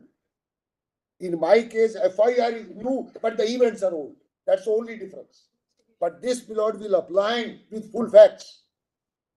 This proposition will apply with full facts, notwithstanding that my amendment is today, my FIR is later. Because the argument here was, I am being tried under 2011. Charge sheet is yet to be filed in the course of trial, and the amendment has happened. The court said nothing doing. All issues relating to prior amendment will apply prior amendment. So this is a direct case, number one. And as I said, 17A is not meant to be an umbrella for those who are corrupt. It is meant, for only those who are honest, and they should fearlessly take a decision. But it is not meant for corruption. Now, for the second proposition, which is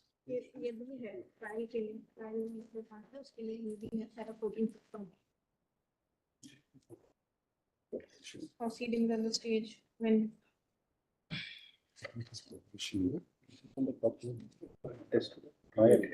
So, but the point here is yes, whether any offence has been committed or not has to be examined in the light of the provisions of the statute as it existed. So, as it existed means the unamended ones. on commission of offence, there is no doubt of applying this principle. Correct. But a protective mechanism against an accused Correct. who is implicated. I'm very grateful. The answer respectfully would be, if, the law as of the date of the offence has to be applied, on that day 17A wasn't there. If in 2011, 12, 13, somebody commits an offence and he is to be tried according to that law, this 18 came 5 or 7 years later. How can this be parachuted into that? That's the point.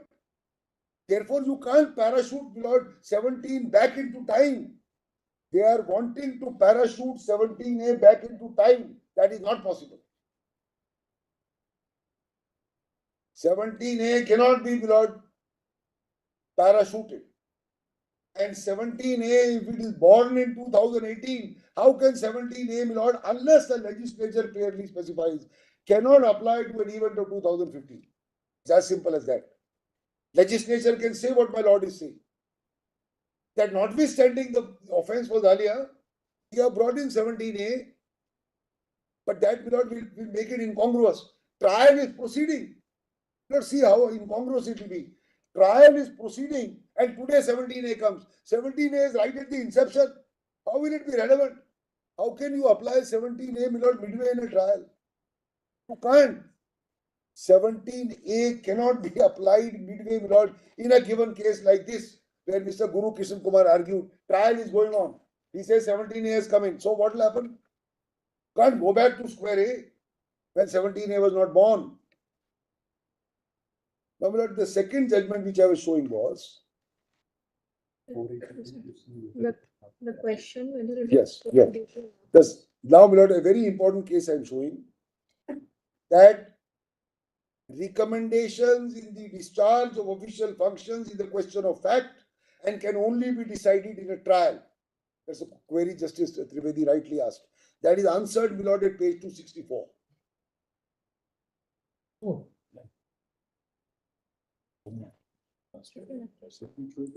64 of,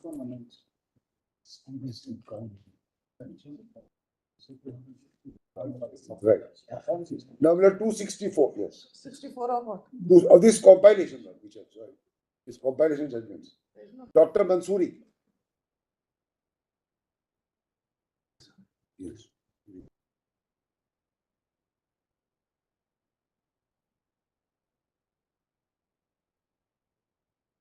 Dr. Mansoori, this was a case, my lord, of lack of sanction under 197.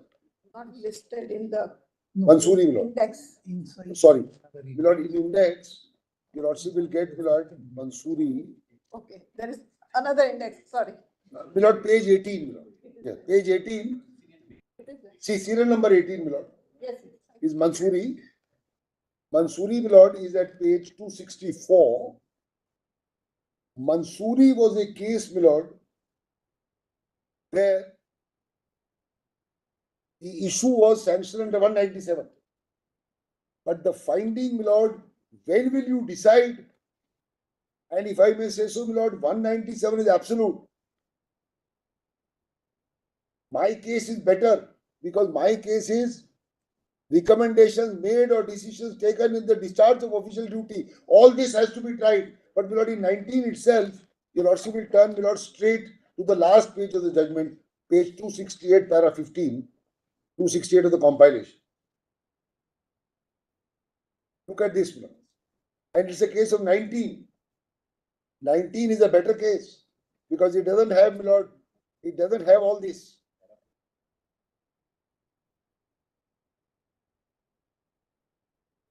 See, my lord, 14 actually, para 14 at 267 bottom. The aforesaid judgment of the High Court has become final. On the basis of material record, the High Court has held that in the facts of a case, para 14 milliard at 267 bottom. The aforesaid judgment of the High Court has become final. On the basis of material, the High Court has held the facts of the case. It is premature to hold that 197 is a bar to prosecution. The observation holds good. Going by the assertion in the complaint filed by the appellant, prima facie it appears that without any authority, first respondent along with other police personnel entered the house of the appellant and committed offences.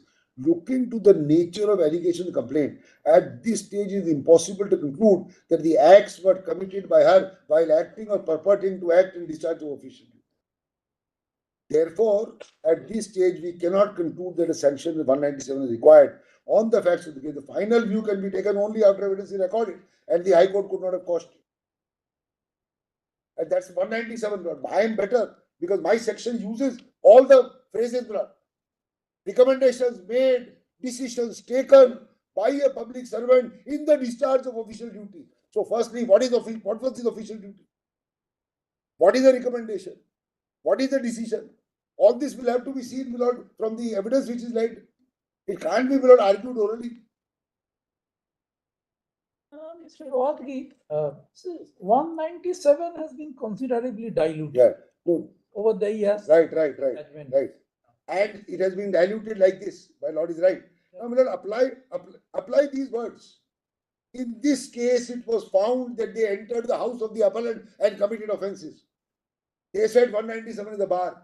The Supreme Court said, sorry, even a prima facie look can never lead to a situation that you can have an official duty of discharge without barging into somebody's house and bashing them up. And therefore, no 197. Now, I say, I'm now going to show you a judgment that no question, my lord, of this kind of sanction can ever arise where there is an allegation, my lord, of misappropriation of public funds. Mine is a case of misappropriation of public funds.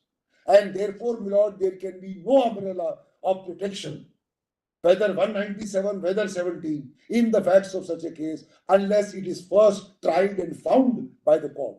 And the courts have said, your lordships have said, that there can never be protection on this kind of argument of, my lord, public office or decisions, if, my lord, it's a case of misappropriation, because that can never be, even prima facie, a part of somebody's official duty. That's how it works. Otherwise, my lord, this will become a panacea. Mr. Rodri, can you answer one thing? My lord. Can an FIR be registered for an offense which is no longer an offense under the new act. Though they have not argued this. Yes, of course. Question is at the time, yes, ma'am. In Unless there is a limitation. 21, Yes. there is no offense. No. Again, we are back, yes, ma'am. 13(1). I appreciate your lordship. CND. Yes, ma'am. It's an important query. The answer, my respectful submission will be, Lord. If, my lord, suppose there is a limitation, see, some sections have limitations. Under the CRPC, there is a limitation for some petty offense. Unless it's a case of limitation, an offense committed at a particular time is not wiped out, even when the sections are repeated thereafter. Unless, Can you substantiate that? yes, general clause is that will say, Because- I'll substantiate. Because you are right, 17A would apply to the offenses under the act at the relevant time. My lord, So which now- is the second package. So now, as per the amendment. Yes. But according to you, the offense was committed under 13(1) CD, CND which were the offenses at the relevant and time. IPC, my lord. And IPC also. Yes. At present, IPC we are not taking because. But my lord, it is important to note that it is an amalgam of both. According to you, 17A would not apply. Correct, So absolutely correct. can FIR be registered? There is no bar, my lord. for The law must provide a bar. Which is no longer an offense Mean- under the new act. So it is Under the irrelevant. amended act. Yes, correct. My respectful answer will be, there is no limitation for lodging an FIR in respect of an offense which may have been committed 10 years ago. But it will only be in regard to what was then prevailing. There is no bar, my lord. Please substantiate that. I'll see, my lord.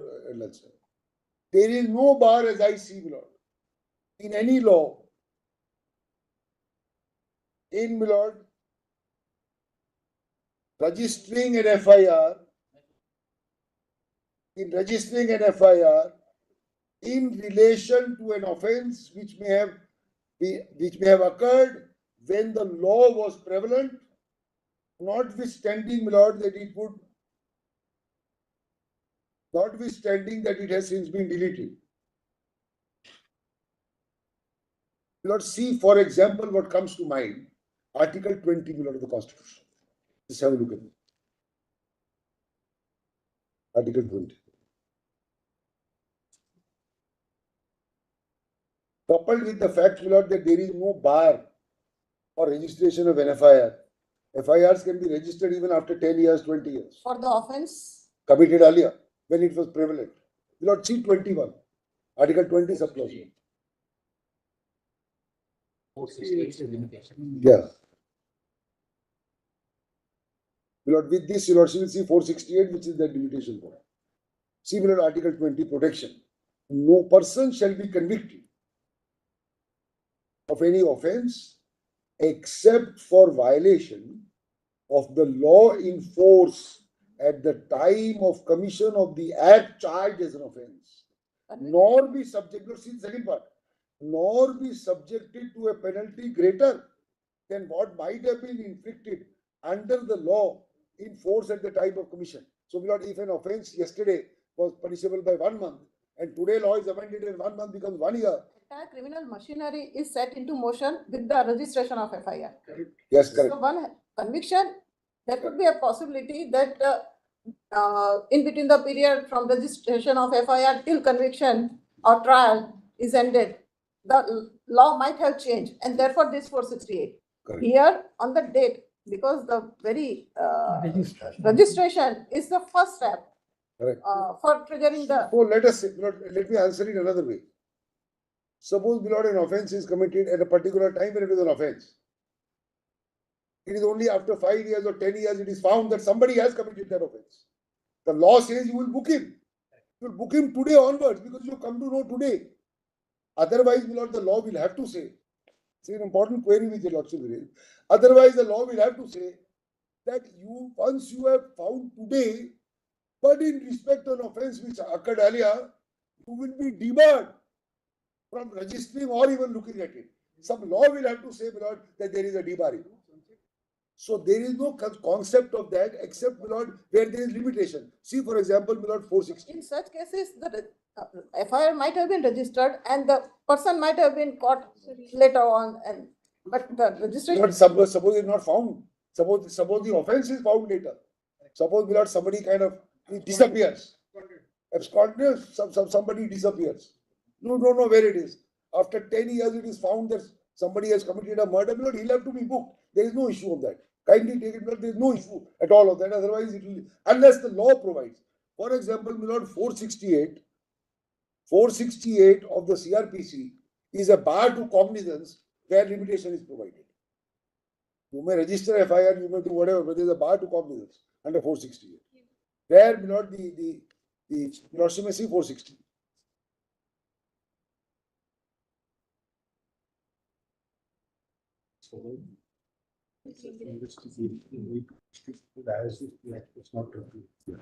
Even during the Yes. See, my lord, 468. Bar to taking cognizance after lapse of limitation.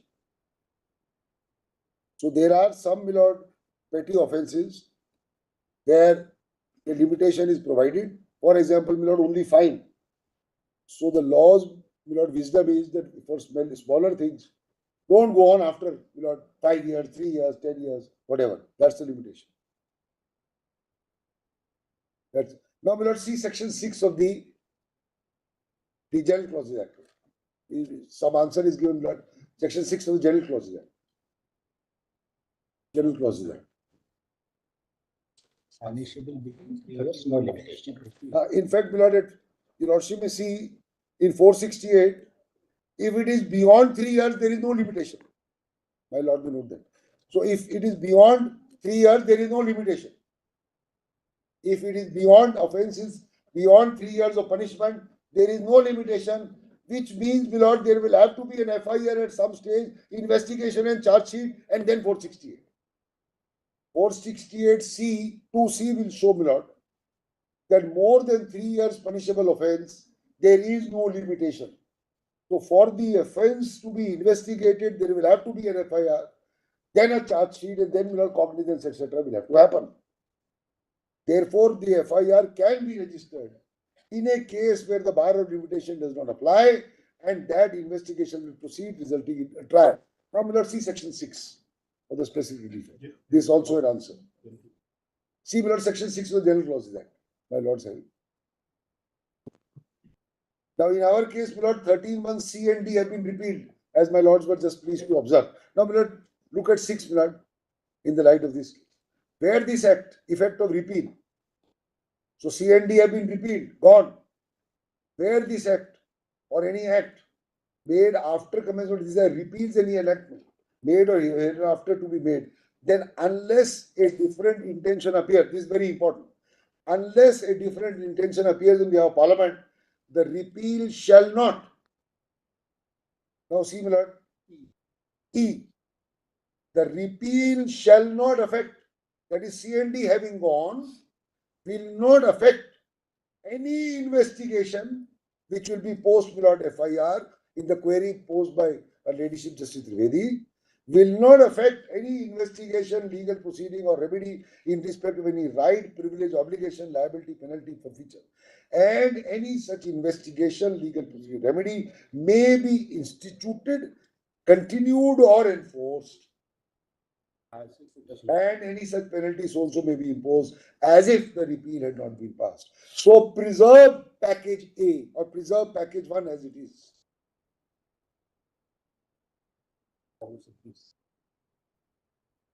This does not include inquiry. Investigation starts with the registration of FIR. That's true. That's true. But my lord, your lordship's query was, could you register an FIR at all? So this will not apply.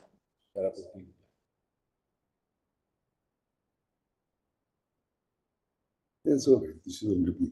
Now, my lord, one more judgment I wanted to show on what is the position, the views taken by the court. Just 1 minute.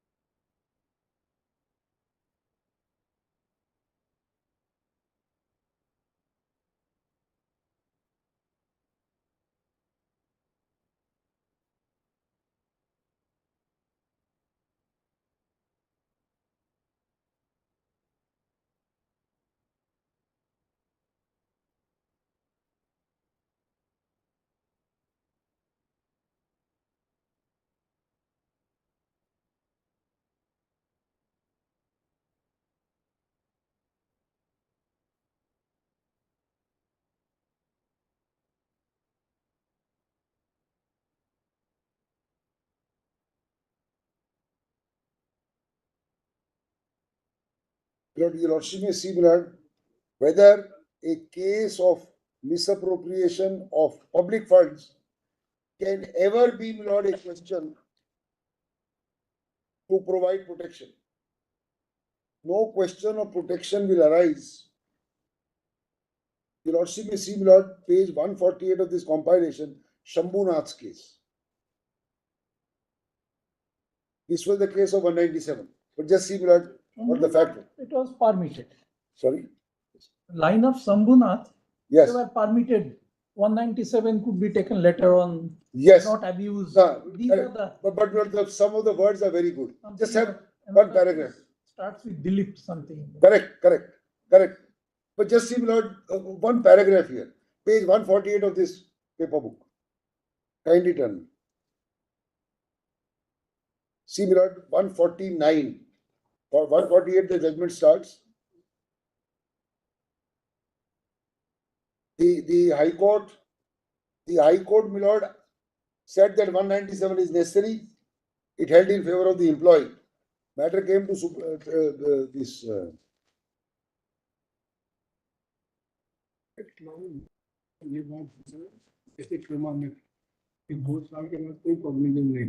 Mr. Rohatgi, how long would you take? Can you give us? We don't want to cut short. Yeah. But. Maximum, my lord, an hour. Maximum. Maybe Maybe even less. Spill over. Will join an hour. Today. Yeah, busy regular board. Oh. Bench is changed. Tomorrow, your lordship bench is not there. There are 3 judge bench. No. But may I just say this? No, Lordship Friday can at- accommodate today. With what we are thinking, Friday at Whenever, my lord, your lordship's convenience. Friday at 2 p.m. So in the first half we can finish. Can I seek indulgence subject to your lordship's convenience? But Lord, kindly don't keep it in the first half, Lord. No, we are not. is it Ah. possible? We'll keep it after 2. Correct. Possible at all to accommodate today post lunch? No. But if he concludes, we'll also finish off Lord today. Too many. And This is I'm a just saying, miscellaneous. Yeah, I know, Lord, it holds up the whole board. we would have concluded the matter today.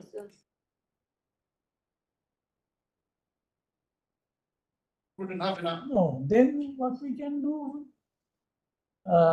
you can come back at 2. Yes. We'll take up, run through the list and urgent matters we can take and then Whatever. we can carry on, and in any event you will have to. Lord, we'll take very short run, half an hour, depending on what he says. Lord, may I take half an hour instead of 1 hour? Half an hour at 2 o'clock and be done with it. Then, Because I have also not held up in several other cases. and Lord, we'll also Requested to complete the part. Better Friday. Lord, Friday better at. Lord, Friday, Lord, yes, Lord, right. we can, if your lordship permits, Lord, we'll conclude, I think, between both of us by 3. That's what No, it may not be possible. Not, If he my takes friends half are an hour- insisting. Lord, My friends are insisting they don't do it in half an hour. all right, let him do it, Lord. We'll conclude today, Lord. Your lordship. No, then, Unless Mr. Rohatgi concludes how we. Lord, Lord, it will be he's difficult. saying 1 hour. He's saying an hour. We have- advisors. Couple of days. So, your lordship will take it on Friday at 2 o'clock. Lord, Lord, it may just conclude the matter, that's all. No, please, let's do it on Friday. Friday at 2. You have taken 1.5 days. Let me also have some respite and answer Justice Trivedi's queries. I'll look at some. శుక్రవారానికి వాయిదా వేస్తాం అంటున్నారు I judge గారు. have to answer those queries. I must. They're queries of the court. The reason I was requesting was not, if my lord may consider, if not Friday, would Thursday be convenient? Because I think Mr. Salvi may have some. Rudra గారు ఇప్పుడు complete చేసి I'll just check, but if you want, may I just come back at 2 o'clock in form? Or Monday. I'm saying. If No, Monday no, afternoon. I'm saying not. No, Thursday we have final hearing matter. There are And the bench is not there. different benches. I'll leave it to your lordship, Lord. If it's today's convenient, it'll be. గురువారానికేమో Luthra గారు We have అడుగుతున్నారు too many things going on. Friday or Monday, whatever is your lordship. వాడమ్మా వాడైతే ప్రభుత్వం తరపున lawyer అయితే ఏకంగా Monday అడుగుతున్నాడు Let. Let them finish today, bro. Thursday Why final should we hearing finish అంటున్నాడు today then? If it is to go to Friday or Monday, I'll finish it on that day. If Mr. Salve has difficulty, we'll post it. Not Friday. No, Lord, then he'll come on VC, Lord. May I just say this, Lord? Let me just come back at 2 o'clock because he just stepped out of why don't you just call him? Wait, just give me half a minute. I'll just check with him. I think he just stepped out to another matter. You can do the rejoinder. What is there? There were 3 people doing the petition originally. You I can do the have rejoinder. no problem doing What is the problem? You can do rejoinder on the VC. I tell Lordship at 2 p.m. I'll tell you at 2 p.m. I'll tell you at 2. Grateful, very grateful. Obliged.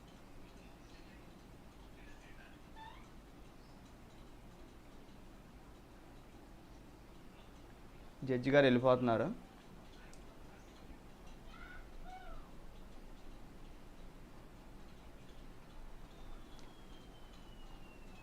రెండింటికి చెప్తాం అన్నారు. ఎప్పుడు వాయిదా వేసేది ఏంటి, రెండింటికి చెప్తాం అన్నారు.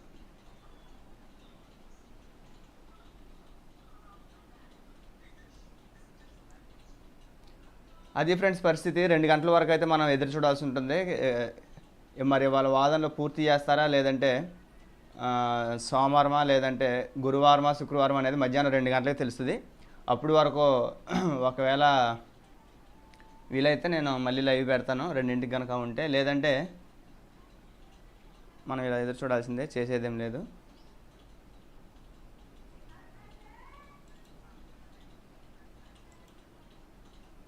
Bye friends.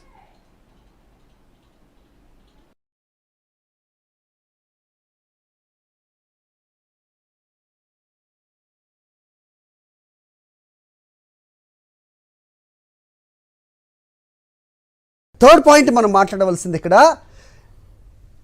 ఈ ట్రాన్సాక్షన్స్ ఎక్కడ ఉన్నాయో అని మీరు చెబుతున్నారో అసలు ఆ ఇన్నర్ రింగ్ రోడ్డే లేదు, ఎలాంటి ట్రాన్సాక్షన్స్ జరగలేదు, లేని రింగ్ రోడ్డుకి స్కామ్ను ఆపాదిస్తున్నారు అనేది వాళ్ళది ప్రధానమైన పాయింట్. సెకండ్ పాయింట్, ఇక్కడ ఎవరి దగ్గర నుంచి అయితే 5 లక్షలు లేదంటే 10 లక్షలు ఇలాంటి మియర్ వాల్యూకి కొని దాన్ని కోట్లలో పెంచుకున్నారో, ఎవరెవరి దగ్గర అయితే కొన్నారో అది కూడా బయటికి రావాల్సిన అవసరం ఉంది. ఆ అంశం కూడా ఈ విచారణలో బయటపడే అవకాశం ఉందా? డెఫినెట్గా ఐపీసీలో కొన్ని సెక్షన్స్ ఉంటాయి. హత్యాయత్నం అనేటువంటి ఒక సెక్షన్ ఉంటుంది, హత్యకు కుట్ర అనేటువంటి ఒక సెక్షన్ ఉంటుంది. మీరు హత్య జరగలేదు కాబట్టి కుట్ర ఎక్కడ ఉంది అనేటువంటి క్వశ్చన్ చేస్తే, హత్య చేయడానికి కుట్ర చేయడం కూడా పెద్ద నేరము, లైఫ్ ఇంప్రిజన్మెంట్ వరకు కూడా సెక్షన్స్ దాన్ని అలో చేస్తాయి. కాబట్టి హత్యాయత్నం జరిగింది, హత్యనే జరగలేదు కదా, హత్యాయత్నాన్ని చేశారని మీరు ఎలా చెప్తారు? మనిషి హత్య జరిగితేనే, లేకుంటే అవినీతి జరిగితేనే ఇక్కడ అవినీతి జరిగినట్టు. అవినీతికి కుట్ర జరిగింది, అవినీతి కోసం స్కెచ్ మార్చారు అనేటువంటిది కేసు. ఇక్కడ డెఫినెట్గా ఉన్నటువంటి కేసులో ఈ అలైన్మెంట్ మార్పు వెనుక క్విడ్ ప్రోకో ఉంది. ఈ అలైన్మెంట్ మార్పు వెనకాలనే, ఈ ప్రపోజల్ వెనకాలనే ఈ డ్రాఫ్ట్ ఏదైతుందో ఆ డ్రాఫ్ట్ను క్యాబినెట్ అప్రూవల్ చేసింది తర్వాత. కాబట్టి దీనికి కుట్రకు పూర్తిగా పథక రచన జరిగింది. ఆ ఏరియాలో ల్యాండ్ విలువను పెంచి తద్వారా లబ్ధి పొందాలి అనేటువంటి ఒక ఇన్సైడ్ ట్రేడింగ్ జరిగింది అనేటువంటిది చాలా స్పష్టంగా అర్థమవుతోంది. కుట్ర అనేటువంటిది చాలా నారా లోకేష్ అడుగుతున్నట్టు అసలు లేని రింగ్ రోడ్డు మీద మీరు అవినీతి జరిగిందని ఎలా చెప్తారనేటువంటి, అవినీతి చేయడానికి చేసినటువంటి ఒక ప్రయత్నం ఇక్కడ ఎస్టాబ్లిష్ అయింది. రింగ్ రోడ్డుకి సంబంధించినటువంటి అలైన్మెంట్ మార్పు, దాన్ని క్యాబినెట్కు పంపడం అనేటువంటిదే ఒక పెద్ద కుట్ర. 2 సార్లు మార్చారు. నారాయణకు సంబంధించినటువంటి దాదాపు